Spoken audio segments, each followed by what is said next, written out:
'n Kersgeskenk vir 'n gebroke hart. Kerstyd sien mens oral gelukkige mense met groot opwinding vir wat kom en vir wat hulle gaan kry. Vir meeste is dit net 'n tyd van eet en kuier. Vir van ons is dit die tyd wat ons Jesus se geboorte vier. En watter wonderlike dag is dit nie? Maar ons vergeet van daai wat gebroke is, die wat pyn het en met hartseer sit. Dalk is jy een van hulle. Jy het dalk gehoop die jaar gaan jy 'n geskenk ontvang van daai een spesiale persoon in jou lewe. Maar dit is nie jou beurt nie.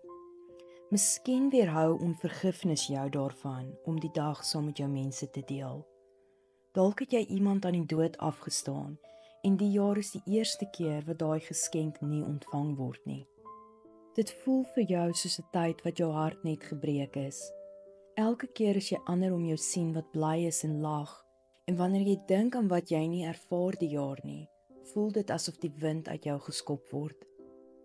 In Psalm 34 vers 18 in the Message Bible staan daar: If your heart is broken, you'll find God right there. If you're kicked in the gut, He'll help you catch your breath. Die Here is na aan jou wat seer het. Jy is nie alleen nie. Hy staan by jou met die grootste geskenk wat jy aan kan dink. Die geskenk om vir ewig saam met hom te kan wees. Want so lief het hy vir my en vir jou wat gebroke is, dat hy sy enigste seun mens gemaak het om te offer in jou plek. Laat die Vader vandag sy geskenk met jou deel. Laat Jesus die asem in jou longe word. Laat Jesus die arms wees wat jou vashou as jy alleen voel. Laat Jesus die hand wees wat jou ophelp.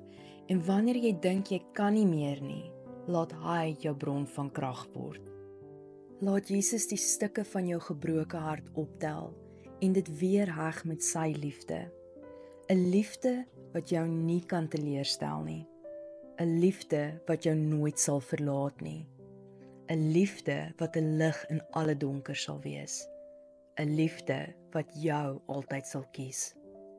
Wat kan 'n beter geskenk as dit wees? Alles in die wêreld sal tot 'n einde kom, maar die een ding wat jy altyd kan glo wat nie sal verdwyn nie, is die geskenk van Jesus se liefde. Dit is my Kerswens vir jou. Mag jy die geskenk van ware liefde ontvang, die geskenk van Jesus Christus.